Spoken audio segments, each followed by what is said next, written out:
They used to say I was born old.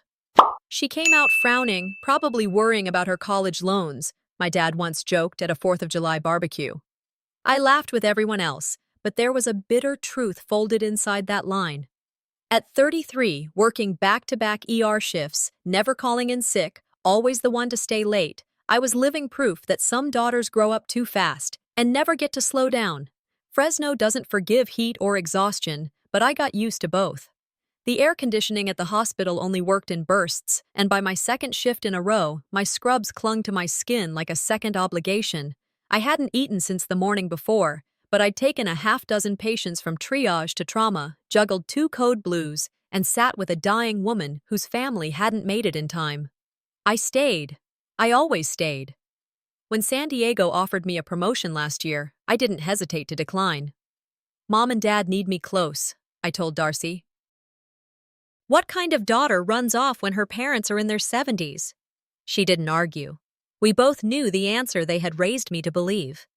"You always do the right thing," my mother said when I told her I was staying. Her voice wobbled with relief. "You're the heart of this family, Alethea." No, I was the backbone. "Family first," my father always said. "We raised you. You owe us nothing but love." Except love had started to cost me more than I thought it would. It took me 7 years, hundreds of overnight shifts, and canceling every vacation I planned. But I finally saved enough for a down payment. The apartment wasn't fancy. 2 bedrooms, 1 bath, 3rd floor, no elevator. But it was in East Fresno, 10 minutes from the hospital, and it was mine, or at least it felt that way at first. The loan officer looked over my paperwork and said, "It'll be smoother if we add your parents as co-signers. Just a formality." My mother smiled and said, "Of course, sweetie. We'd love to help." I signed the papers. I wanted to believe it was a gift, a shared step, a moment of familial trust. I thought putting their names down was an act of love, I told myself, over and over. But love is trust, and trust is blind until the lights come on. Not long after moving in, the requests came. Little things at first. Could I spot them $300 for new brakes? Could I watch Alazni's dog for the weekend? Could I help pay Aunt Dora's rent since she just lost her job? I never said no. "My love language is responsibility," I joked once to Darcy. She gave me that look, part pity, part worry, but let it slide. We were all tired. That's the unspoken law of the ER. "You're the strong one, Alethea," Mom would say. "You've always had it together. Your sister just isn't built like you." Alazni, 4 years younger, worked as a part-time content creator, which I think meant she posted sponsored smoothie reviews and edited Instagram reels for a local yoga studio. She lived with our parents rent-free. They bragged about how creative she was, how sensitive. "She needs stability," they'd whisper. "She's a delicate soul." I was the fortress. But even stone wears down. The signs crept in quietly. First it was the headaches, dull but persistent. Then the moments of blankness, when I'd catch myself staring at a monitor and forget why I was in the room. I chalked it up to fatigue. I wasn't eating well. I wasn't sleeping enough. But none of us were. "You're running on fumes, girl," Darcy told me one night as I sat charting in the break room, eyes red and dry. "I'll rest once Mom's dental surgery is paid off," I mumbled, sipping lukewarm coffee. She didn't press me. We both knew how these conversations went. The apartment, once my sanctuary, had become a storage unit for obligations. I barely had time to hang up curtains. I ate standing at the counter. I slept on the couch more often than in my bed. Some nights, I didn't go home at all. Oh, still, I told myself this was normal, that this was adulthood. That night, after finishing my second double shift in 3 days, I forgot to eat again. The cafeteria was closed. I didn't care. I walked out of the hospital around 3 a.m., keys in hand, thinking only of my pillow. The parking lot was quiet, lit only by the harsh orange of overhead lamps. My footsteps echoed. I reached my car, unlocked it, and then the ground tilted. My knees buckled before I could brace myself. The asphalt rushed up to meet me, and the world went sideways. I heard a voice, far away, like underwater. My name. Maybe Darcy's. Or one of the security guards. I couldn't answer. The edges of my vision frayed like worn fabric. My breath rasped out, shallow and uneven. Then, just before everything slipped, my phone vibrated against my hip. A familiar voice rang out through the blur. "Did you pay the insurance this week, Alethea?" I opened my mouth to respond, but darkness swallowed me whole. The first thing I remember was the soft hiss of oxygen and a nurse's voice whispering, "She's stabilizing." My eyes opened to a blurred ceiling, pale and unfamiliar, bathed in too much white light. I blinked slowly, throat raw and dry. A nurse leaned over me, kind, middle-aged, eyes full of practiced empathy. "You're in ICU, sweetheart. You collapsed outside community hospital. Severe exhaustion and dehydration." I couldn't speak. I nodded, barely. She placed a cup with a straw to my lips. I sipped. Next to my bed was a folded piece of paper, tucked under a sealed bottle of water. My name in hurried handwriting. "Alethea, read when you're awake." "Darcy, we almost lost you. You can't keep doing this. Stop before your body stops for you." My pulse monitor beeped evenly. My chest rose, fell. My body had shut down, but my mind was only now beginning to register the greater fracture. There were no flowers, no balloons, no family sitting at the edge of the bed. I scanned the room again, still hoping, but the chair in the corner sat empty. I had always been the dependable one, the rock, the daughter who gave and never asked. And here I was, lying in a hospital bed like an old appliance that had finally short-circuited. "I gave my life to them," I whispered into the sterile air, my voice hoarse. "And they couldn't give me a day." The irony was sharp enough to draw blood. Hours passed. I rested, drank fluids, tried to respond when spoken to. The attending nurse brought in my chart and asked if I wanted to contact anyone. I hesitated, nodded slowly. "You already have someone listed," she added. "Your sister came by briefly." "Alazan?"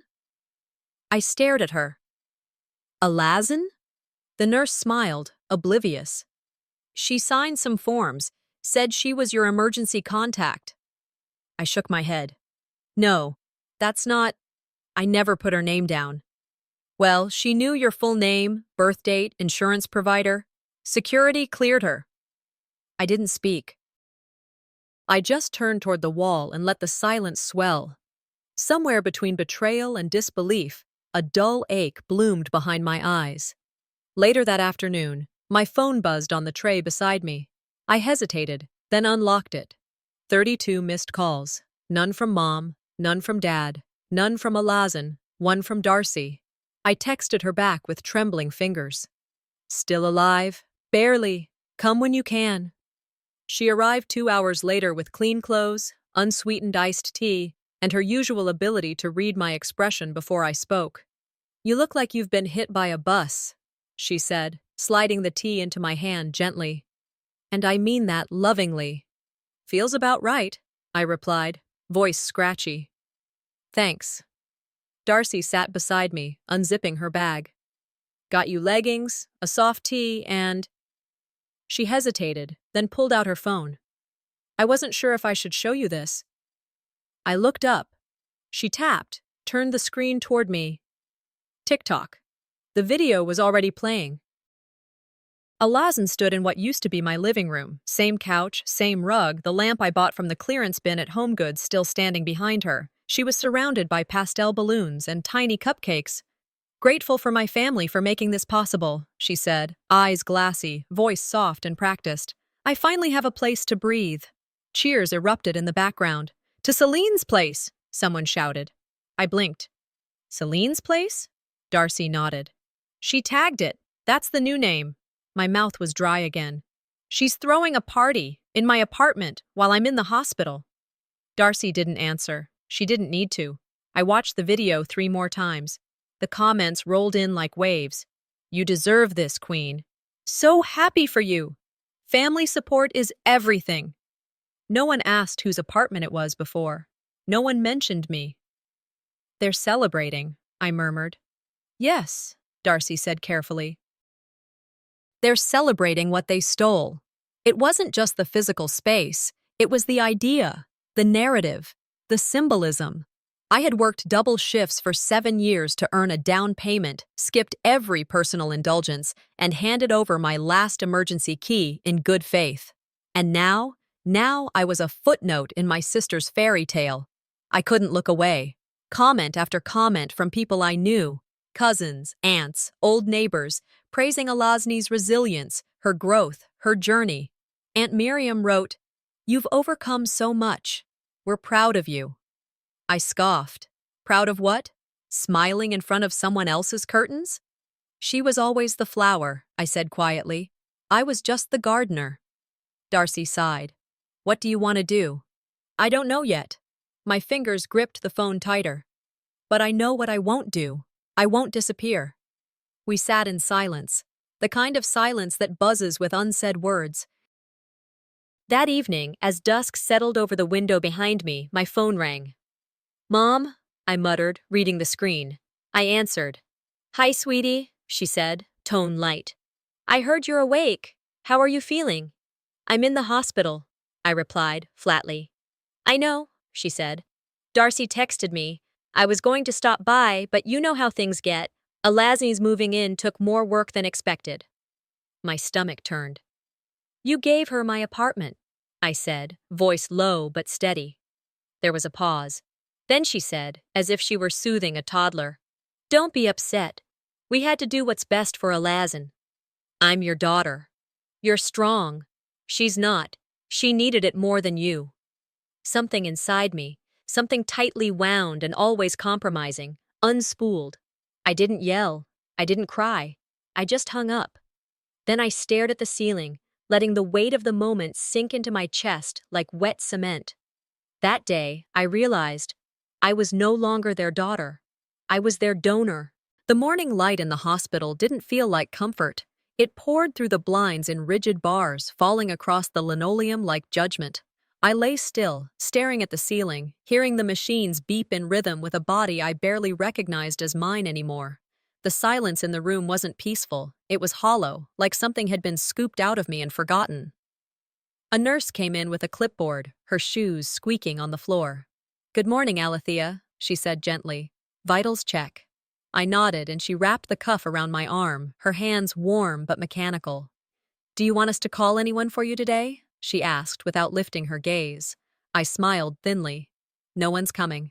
She looked up then, surprised, maybe even concerned, but didn't press further. After she left, I stared at the cup of water by my bedside and thought about how strange it was to feel dehydrated and drowning at the same time. They'd always said family is supposed to be your soft place to land, a safety net. I used to believe that. But in silence, you start noticing the sharp edges where you once thought there were pillows. And those edges, they cut you slowly, in places no one can see. Quiet wounds. Later that morning, my doctor came in, clipboard in hand, reading from it as if he hadn't seen me half dead 2 days ago. We're going to discharge you today, Ms. Taylor. Strict orders to rest, no work, at least 2 weeks. I nodded, already anticipating the argument I wasn't going to have with anyone. I've written a note for your employer, he added. I smiled again. Thanks. Darcy came by with her usual brisk energy. You're coming to my place. No arguments. I shook my head. I need to go home. She gave me a look that could have curdled milk. You call that place home after what they did? I need to see it, I replied. I need to see it with my own eyes. She didn't fight me after that. A rideshare dropped me off in front of the building an hour later. The driver, chatty and well-meaning, glanced at me through the mirror. These condos are nice, quiet. You live here? My hand froze on the door handle. I used to. The walk up felt longer than usual. My backup key, the one I kept taped behind a drawer in my locker at work, still worked. The door unlocked smoothly. The hallway smelled the same, citrus cleaner, faint detergent, but everything else felt alien. As I approached my old door, something shifted in my chest, a small, ridiculous hope that maybe I had imagined it all. Then I saw it. The welcome mat. Live, laugh, love. Celine's sanctuary. Celine. A name Alazan used online, a character she created, an identity she curated and claimed. I pushed the door open slowly, stepping inside. The curtains were new, white linen with gold trim. The couch had new pillows, the ones I never would have picked. Her shoes were by the entryway. And on the wall was a framed photo of the family, Mom, Dad, Alazan. I had been cropped out. I stepped further in, every breath louder than it should have been. My favorite lamp, the one shaped like a tree branch, was gone. The framed quote about strength that once hung by the kitchen had been replaced with a pastel canvas. "Breathe, baby girl." I whispered, "This isn't mine anymore." Every detail was calculated, erased, like I'd never lived there, like I'd never bled into the carpet, cried into the couch cushions after hard shifts, or danced barefoot in the kitchen with music too low for the neighbors to hear. I stumbled into the kitchen and stopped cold. Taped to the fridge was an envelope. My name. In my mother's handwriting. Hands shaking, I peeled it open. Inside were 2 pages. Property documents. A transfer of ownership. Effective date, 2 days after my hospitalization. New owner, Alasni Taylor. 1 line circled in pink ink. Medical incapacity clause executed by co-signers. My vision blurred. My mouth opened, but nothing came out. My body locked. They'd done it while I was unconscious. No phone call, no warning, no permission, just a legal theft, hidden behind a floral signature. My voice cracked in the empty kitchen. They did this while I was unconscious. I pressed the paper to my chest, as if holding it tighter might make it less real. The smell of coffee in the air wasn't mine. The art on the fridge wasn't mine. The family I once sacrificed for, they weren't mine either. I turned away and nearly slipped on the rug in the hallway. My hand brushed the wall as I caught myself, steadying, grounding, remembering. A memory hit me hard. I was 9. It was my birthday. I had asked for a telescope. Alasni cried because she didn't get the watercolor set she wanted. I offered to switch. My mother smiled, touched my hair. "You're so good, Alethea. You always give." It wasn't just that day. It was every day. I gave because it was expected. I never said no. Not once. And now, they had assumed I never would. "Silence isn't peace," I murmured. "Sometimes, it's surrender." I stood in the center of the room that no longer recognized me, that I no longer recognized. Slowly, I turned, walked back to the door, closed it gently behind me. I pulled my key from my pocket, stared at it, then knelt down and slid it under the door. I walked to the elevator without looking back. In the parking lot, I dialed. Darcy picked up on the second ring. "Change of heart?" she asked. "Yeah," I said quietly. "I need to stay with you." There was a pause. "And?" she asked. "And I need a lawyer." My voice was calm. My hand trembled. "I let them take my home," I said as I slid into the rideshare. "I won't let them take my name." Talitha's guest room smelled like cedar and old books. I lay on her floral bedspread, listening to the quiet hum of her ceiling fan, and for the first time in what felt like months, there were no phones ringing, no requests being whispered from behind a closed door, no one needing me. But I couldn't sleep. The stillness was too foreign, too unforgiving. The longer I stared at the ceiling, the more my mind filled with the echoes of my old apartment, now someone else's sanctuary. My sanctuary, scrubbed clean of me. My name gone, my belongings absorbed, and in its place, Celine's framed quotes and curated aesthetic. You never know how much space you filled until someone moves into it like you never existed. I said that out loud, to no one, to the shadows of my own emptiness. Talitha had set out tea, a soft robe, even lavender hand lotion, but comfort couldn't reach me. I found myself at her desk at 2 a.m., pen in hand, writing out dates, transactions, conversations. Promises broken. My handwriting grew more jagged as the timeline expanded. I wasn't just grieving space, I was grieving erasure. I paused, remembering the time I'd sat on that very couch with Alazin, helping her write her third job application that year. I rewrote her resume, proofread her cover letter. She'd cried with gratitude and said, "I'd never make it without you." I had believed her, but somehow she was doing just fine now, just fine without me. By morning, my eyes were red and my resolve solid.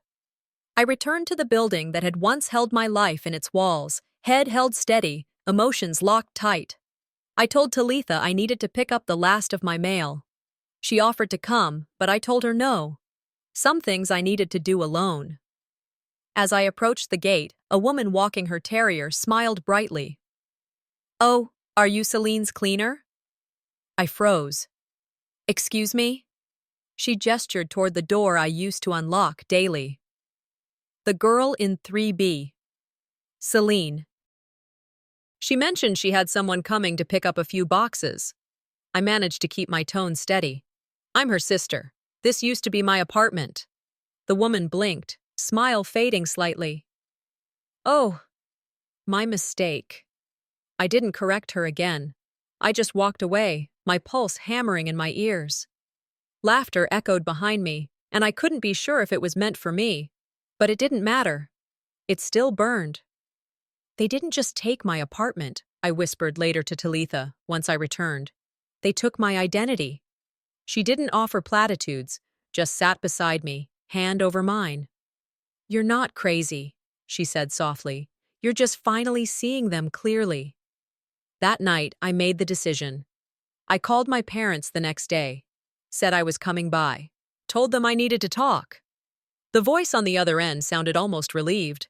My mother opened the front door with the same smile she used for church ladies and Facebook photos. "We were just about to call you." Inside, my father poured coffee as if nothing had happened. "Let's sit like a family and talk this through." I didn't sit. I pulled out the folder and laid the property documents on the table. "The transfer," I said calmly. "The signatures, the clause you used while I was unconscious." My mother's smile twitched but didn't drop.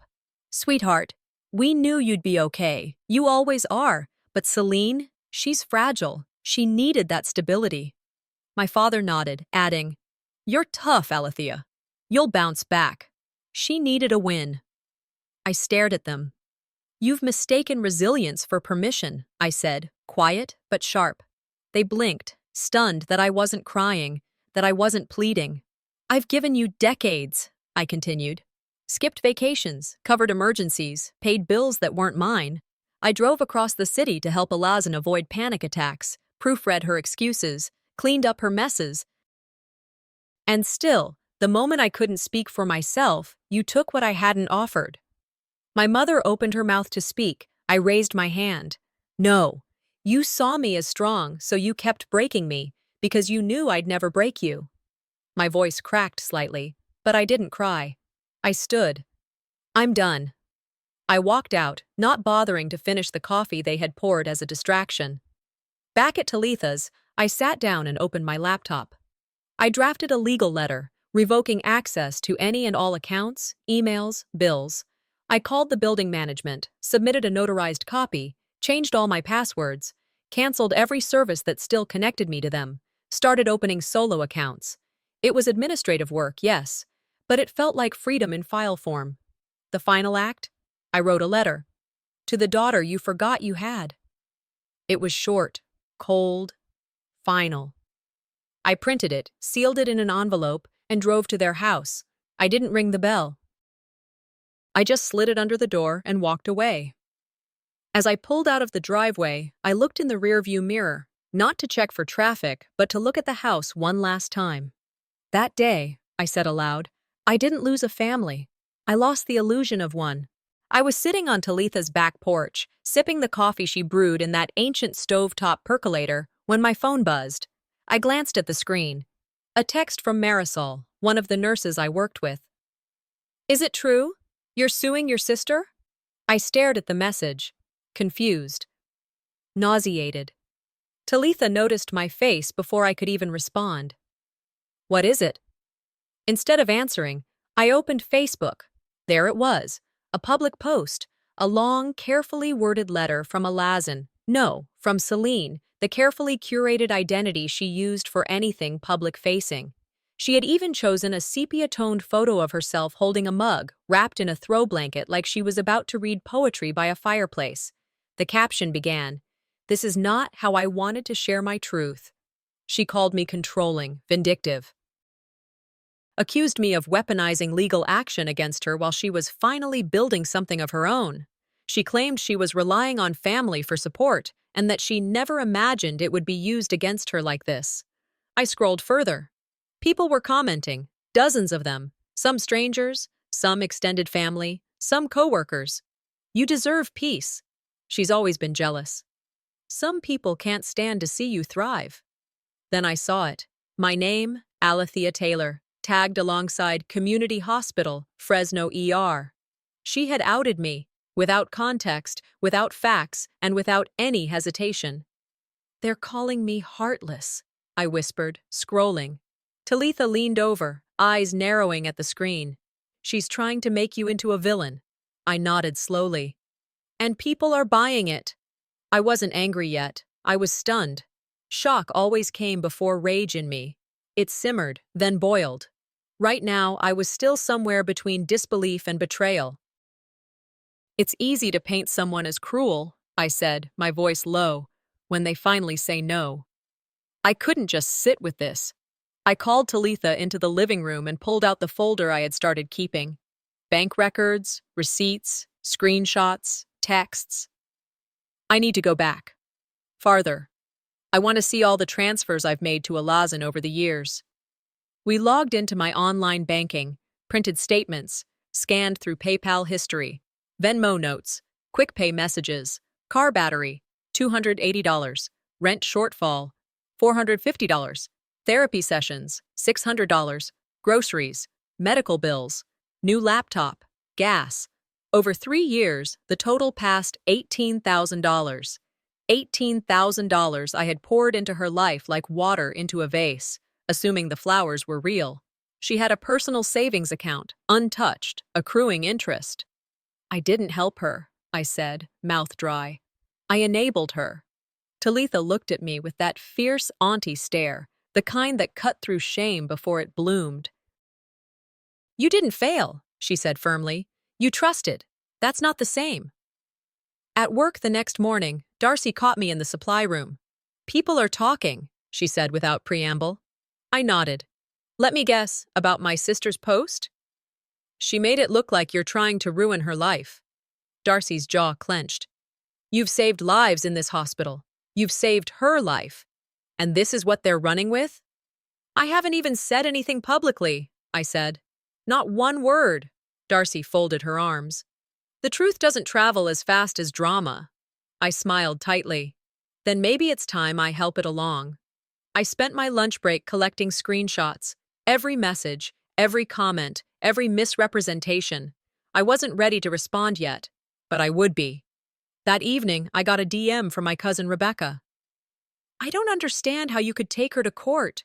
She's your sister. She's already going through so much." I didn't respond. Then another message. A group chat thread leaked from within the family.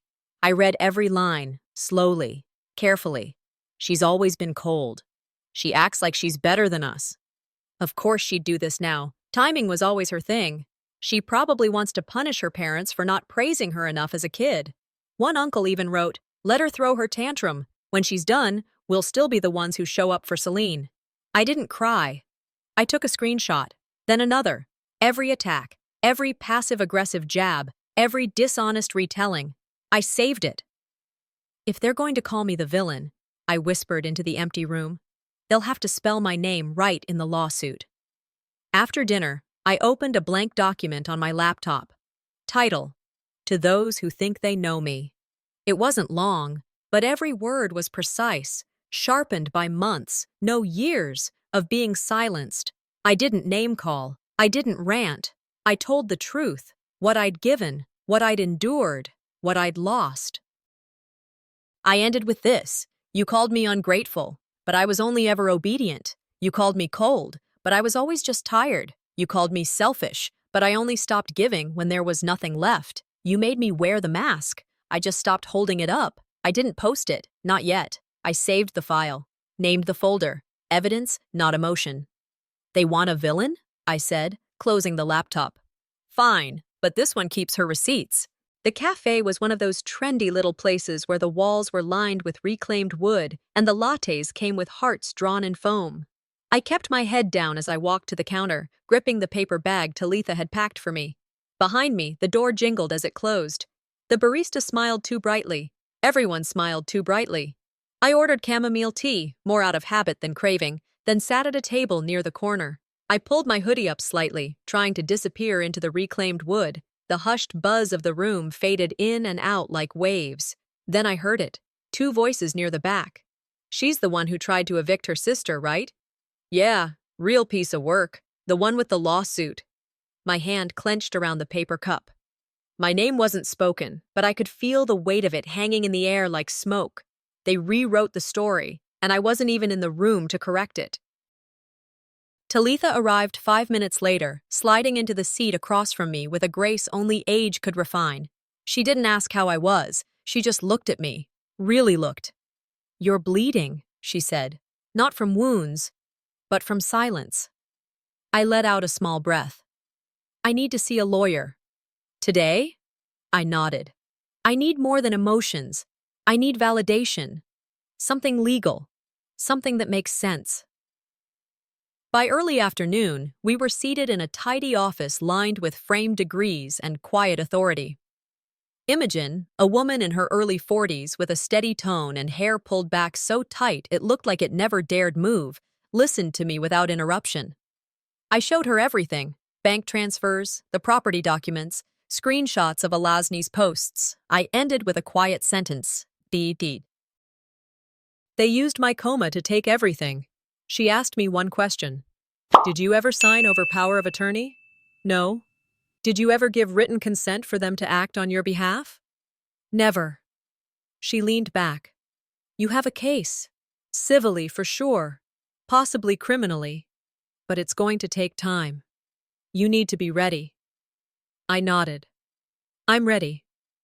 You'll need witness statements, a full paper trail, and someone who can confirm you were in no condition to consent at the time of the transfer. I have medical records. Imogen gave a small nod. Good. Start pulling it all. Don't second-guess what counts. We'll sort the rest. I left her office with something I hadn't felt in weeks. Oxygen in my lungs that didn't feel borrowed. That night, back at Talitha's, we dug deeper. She opened her cedar chest, the one she always said was full of old paperwork and forgotten battles. We found a manila envelope labeled Refinancing Celine. I opened it with shaking hands.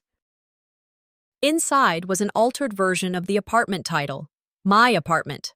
The language was dense, jargon-stuffed, clearly rewritten. At the bottom was a line in fine print. In the event of incapacitation, co-signers reserve full authority to reassign ownership without contest. Talitha leaned over my shoulder, frowning. Look at the date.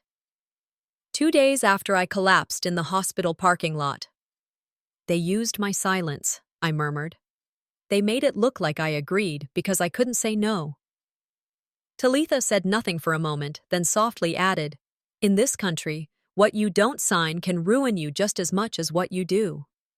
We laid everything out on the kitchen table: documents, messages, bank statements, sticky notes.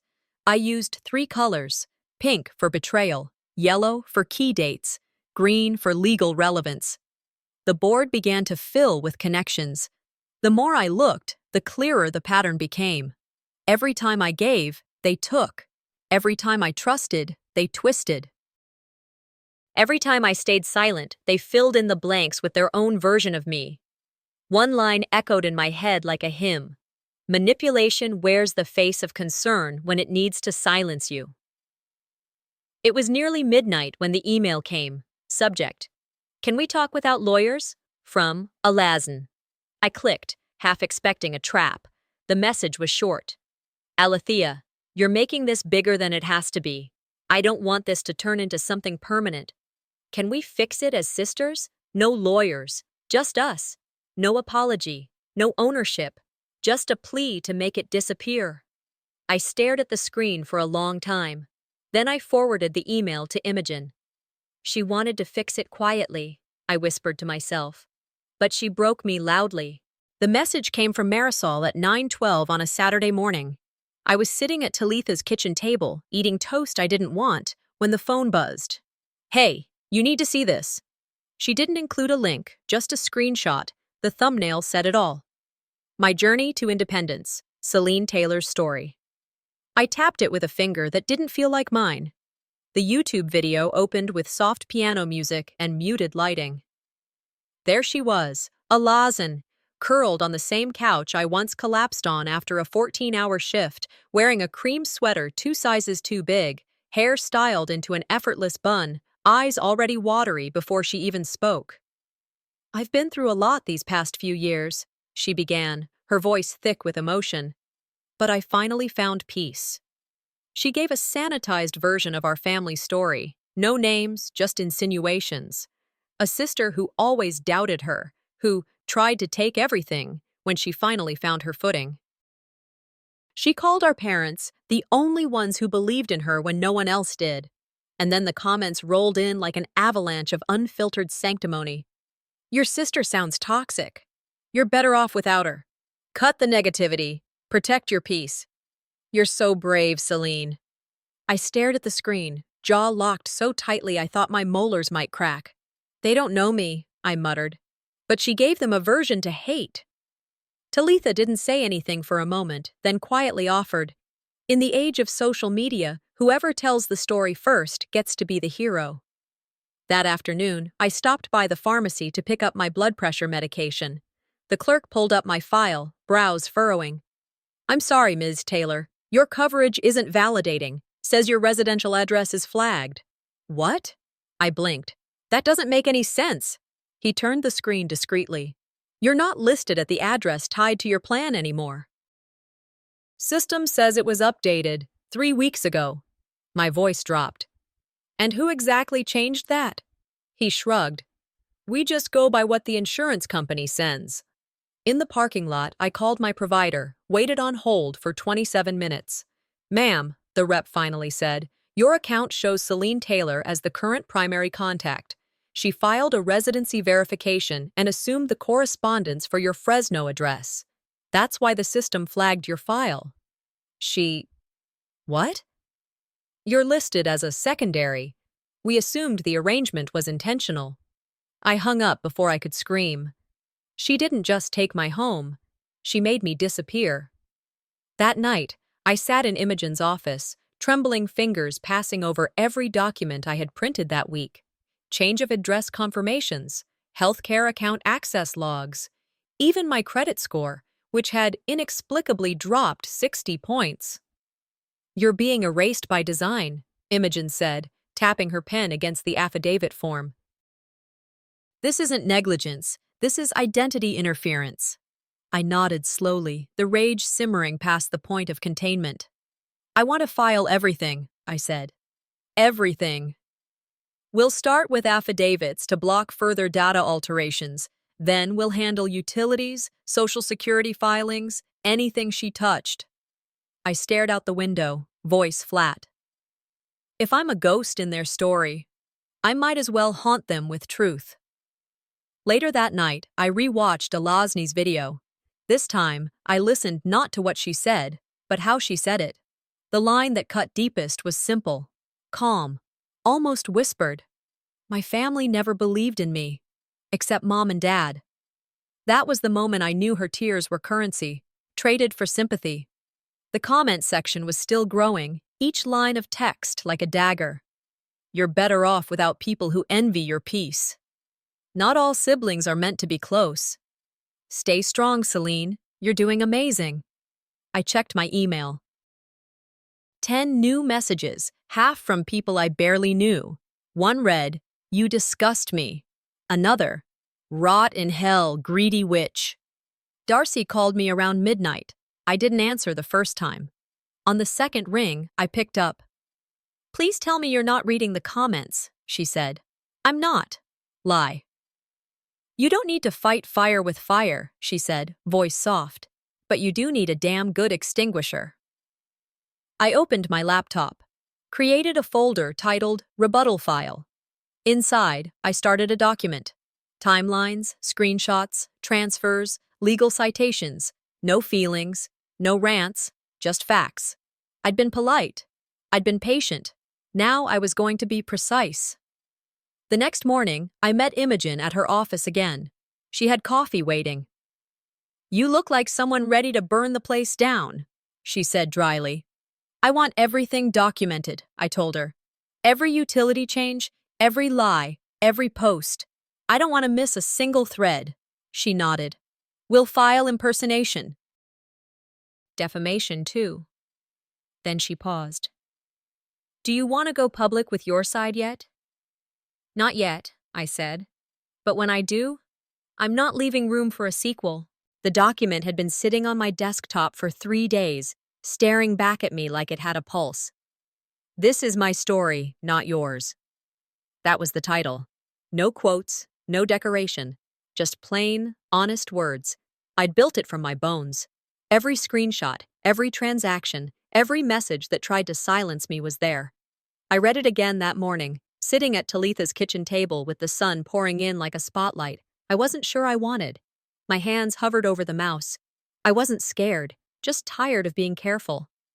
"Are you sure?" Talitha asked behind me, placing a cup of tea at my elbow.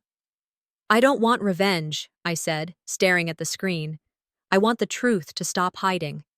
She nodded slowly. "You're not burning bridges, Alethea. You're revealing who already did." I clicked post. No tags, no hashtags, just my voice, clear and unflinching, in a place they couldn't rewrite. Within an hour, my phone lit up like a Christmas tree. Comments poured in. Some were supportive, others defensive, confused, stunned. But then, something shifted. A name I hadn't seen in years appeared in the thread. Marcus, my sister's ex-boyfriend. He'd always been polite when we crossed paths, but he vanished when they broke up, and I never asked why. His comment was short. "She did this to me too." Beneath that, screenshots. One of Alazny texting a friend. "She's so easy to manipulate. She thinks helping me is her job." Another. "She'll never say no. That's what makes her perfect prey." My breath caught. People responded fast. "This changes everything." I believed Celine until now. "This is sick." Talitha read over my shoulder. "You okay?" I nodded. She weaponized my silence. I answered with proof. The ripple effect was immediate. Imogen called within minutes. "That post just turned your case into a narrative," she said, "and that's power." Darcy texted next. "The nurses are on your side now." Finally, I stared at the screen, stunned by how fast perception shifted. A cousin I hadn't heard from in a year messaged me privately. "I'm sorry. I didn't know the full story. I should have asked instead of assuming." But not everyone was quiet. My parents posted a vague status on their shared Facebook page. "Some wounds should stay in the family. Public shame doesn't heal private pain." No names, but enough breadcrumbs for the loyal few to gather and start whispering again. I didn't respond. Their silence, their refusal to take ownership, that was louder than any rant they could post. I didn't need to shout back. As someone once said, truth doesn't scream. It stands still and lets the noise collapse around it. Later that afternoon, I walked through my old neighborhood, not hiding this time. I held my head high as I passed by houses where people used to smile at me out their windows, but now pretended not to see me. I didn't care anymore. I wasn't there to be liked. I passed the corner where I used to wait for the school bus, backpack too heavy for my narrow shoulders.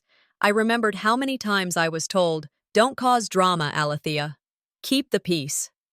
I whispered under my breath, "This isn't drama. This is documentation." By early evening, I stood at the courthouse steps beside Imogen, a clipboard in hand, the official packet, filing the civil complaint. As I signed my name on each form, it didn't feel like revenge. It felt like closure. Each stroke of the pen was for the version of me who stayed quiet to keep harmony, for the girl who always said yes when she wanted to scream no, for the woman who had given so much she nearly disappeared. Walking back to the car, Imogen glanced at me. "You did it." I nodded, heart steady. "Now we wait." We were halfway home when my phone buzzed again. A message from my mother. Why are you dragging us through the mud like this? We're family. I stared at the text. No emotion flared this time. Just a quiet, resolved calm. I typed one line in response. You stopped being that the moment you signed me away. And then I turned to Imogen. Let's serve them. For the first time in weeks, my phone stayed silent. I woke in Talitha's guest room, light bleeding through the linen curtains, and didn't reach for it. Not immediately. I lay there and listened, to the creaking floorboards, to the birds arguing on the fence line, to the distant sound of a lawnmower from 2 houses over, a rare quiet. No alerts, no vibrating panic, just space. Stillness. It didn't last. I sat up, resting my back against the headboard, and for a moment I wondered if I'd gone too far. If filing that lawsuit, exposing them publicly, serving my parents through legal channels instead of forgiveness, was the point of no return. But then I heard Imogen's voice from our last meeting. When you speak truth, don't expect applause from liars. So I got up, brushed my teeth, made tea, didn't open Facebook. By mid-morning, Talitha was humming while dusting the hallway shelf. I joined her briefly, pretending to care about which books went where. But that's when the knock came, soft, deliberate, and too formal for comfort. She brought it in, a certified envelope, no return address. Inside, a check for $20,000, and a folded note. Let's stop this now before it gets uglier. Keep the money. Be smart. I didn't flinch. I didn't laugh. I just stared at the handwriting, my father's, and let the ink blur for a second before I stood up, walked to the shredder Talitha kept in her back office, and fed the check in without ceremony. She followed, watched, said nothing until the machine stopped. It's a bribe, she muttered. It's an admission, I corrected. Without language, she nodded. They're still playing the same game. They just changed the packaging. I turned away. My hands didn't tremble this time. You can't buy back a stolen roof with hush money. That afternoon at work, I was called into HR. The assistant smiled too tightly as she closed the office door behind me. We've received some concerns, she began. Concerns? What a word. She explained that anonymous emails had been sent in, claims that I was unstable, vindictive, that my behavior outside of work might affect my ability to treat patients objectively. Obviously, she said, we're not taking action, but we do need to address optics. I thanked her, kept my tone professional, then returned to the ER floor like nothing happened. But the whispers had already started. I walked into the break room, and conversation died mid-sentence. Darcy stood abruptly. Really? This is what we're doing now? No one responded. She's the most reliable damn person in this hospital, she added, voice sharp. Still silence. I sat down, opened my locker, changed my shoes, and didn't meet anyone's eyes. Not because I was ashamed, but because I wasn't going to perform reassurance for people who had already made up their minds. They thought I'd crumble. I just changed my footing. That night, I received a message from Laura, a childhood friend I hadn't seen since high school. I don't know what to believe, but I'm praying for you. The kindness felt like a splinter, small, surprising, and unexpectedly sharp. I opened my photo gallery, scrolled through old family pictures, BBQs, Christmas mornings, Alazin's graduation, where I'd stood behind the camera, never in front of it. Memories should be warm, but these had gone cold. I started writing a message to my parents, typed. I never wanted it to end this way. Paused, deleted every word, closed the draft. Sometimes the loudest apology is the one that never comes. Instead, I journaled, for me, not for them. I wrote out what I'd learned, not just about them, but about myself, about how easily guilt can be wrapped in a bow and handed to you as love. It was almost midnight when Talitha entered my room again. She held her phone, face pinched. Someone just sent me this. It was a screenshot. A post from my mother's church group. Please pray for our family. Our daughter is suing us after everything we gave her. Satan works hardest through the ones we love. There were already dozens of comments. Stay strong. God sees your heart. She'll come back around. I didn't speak. I didn't cry. I simply stared at the screen. the breath caught halfway in my throat. It wasn't just that they'd lied, it was how comfortably they wore it, how easy it had become to paint me as lost, rebellious, misguided, evil even. They'd built a new truth. I was about to tear it down. Legally, the courthouse smelled like processed paper and resignation. I stood at the counter, clutching a neatly collated folder, feeling more steel than skin.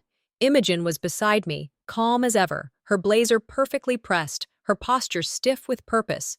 I handed the documents over without a word. Filing civil suit for unauthorized property transfer, identity interference, and emotional damages, she said to the clerk. He glanced between us, nodded, and took the file. You'll be notified within 14 business days. My hands didn't shake. As we walked out, Imogen slid her sunglasses on. You've already won, Alethea, she said. You just haven't seen the verdict yet. We didn't say anything else. I didn't need a courtroom to feel like justice had begun. I felt it in the echo of each step I took as I left that building. My silence had always been a fortress. Now, it was a weapon turned inward. And today, I dropped it. The next morning, Alazan uploaded her own narrative.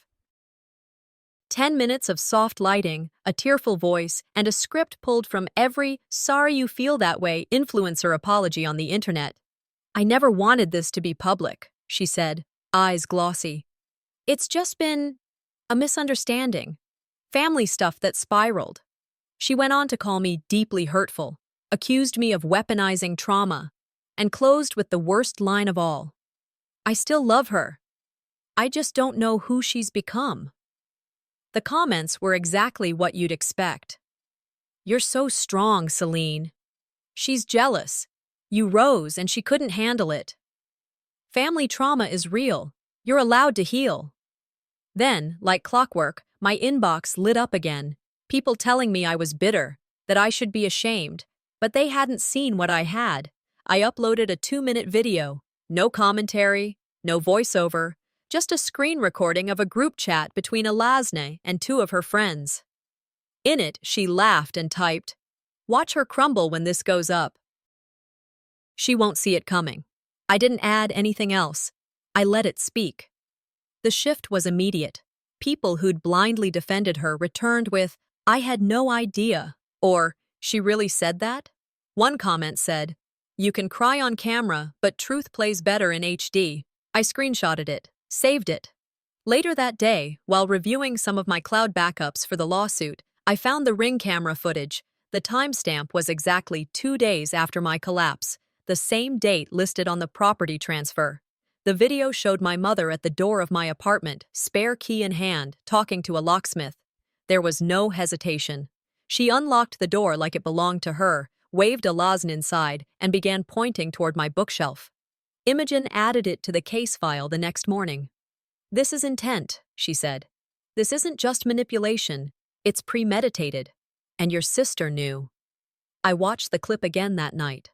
Alone. Lights off. "They didn't break in," I whispered.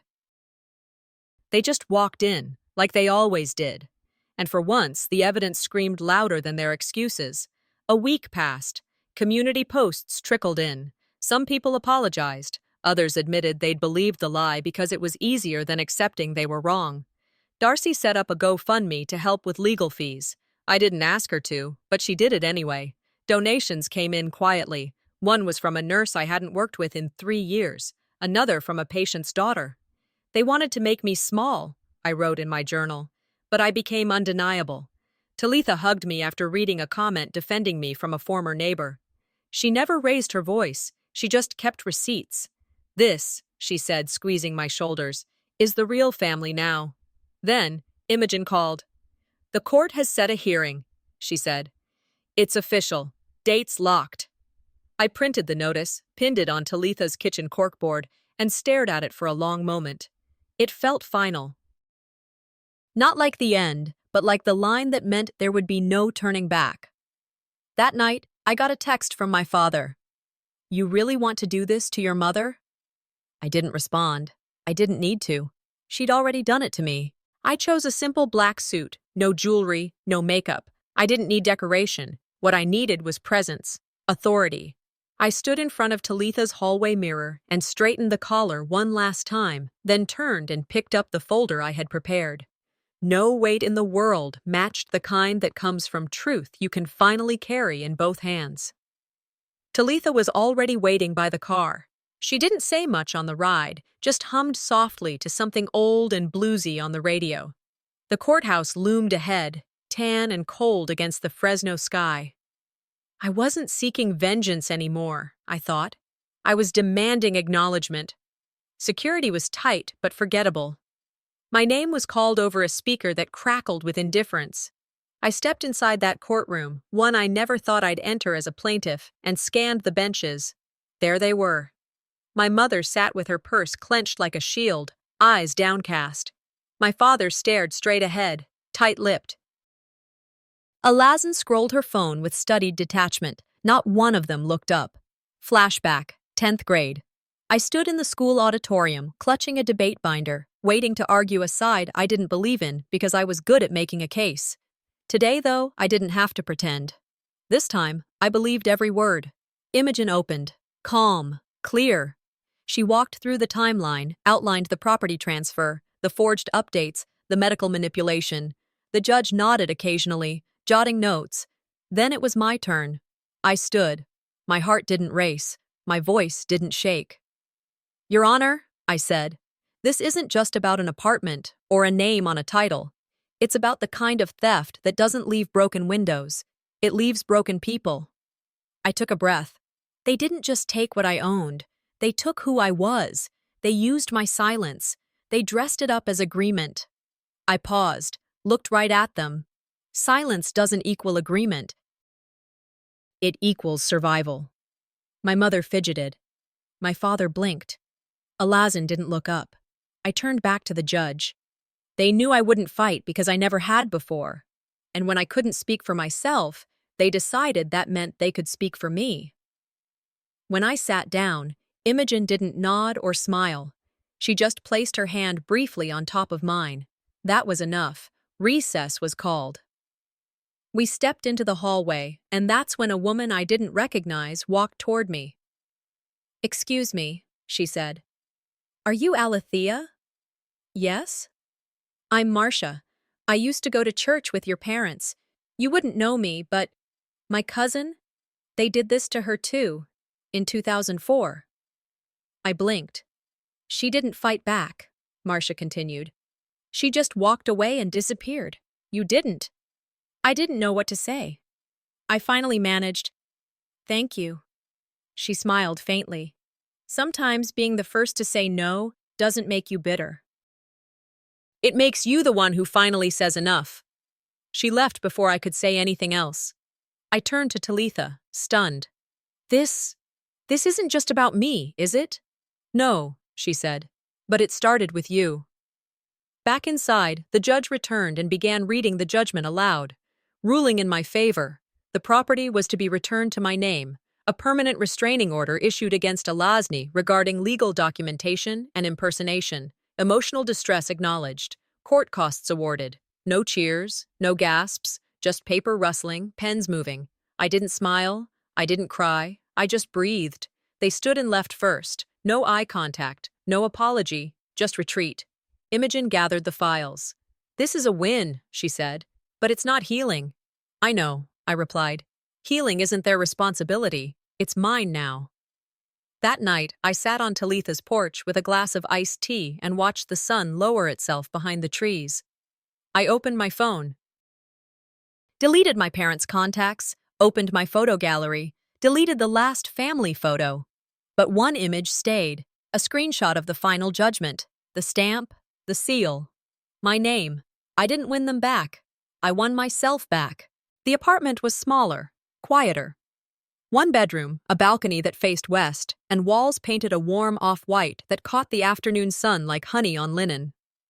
I placed the last box down and stood in the center of the room, alone. There were no echoes here, no history in the walls, just space, blank, quiet space. The new nameplate on the door read, A. Taylor, owner. Not cosigner, not shared, not borrowed.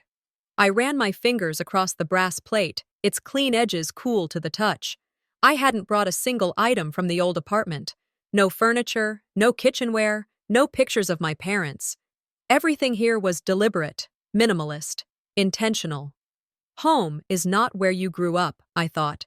It's where you're finally allowed to grow. Talitha and Darcy sent a housewarming card, delivered by hand. Proud of you, it read, signed in matching bold ink. I pinned it to the fridge like a declaration. 2 weeks had passed since the courtroom. Enough time for papers to be processed and titles to be reassigned. I returned to the courthouse one last time to pick up the final documentation. Imogen walked beside me, holding the stamped folder like it was a trophy she didn't need to polish. At the exit, I paused. A figure was waiting, a Lazan. She looked smaller than I remembered. No makeup, oversized sunglasses, not a mask this time, just protection. You ruined us, she said. I looked her in the eyes. Calm.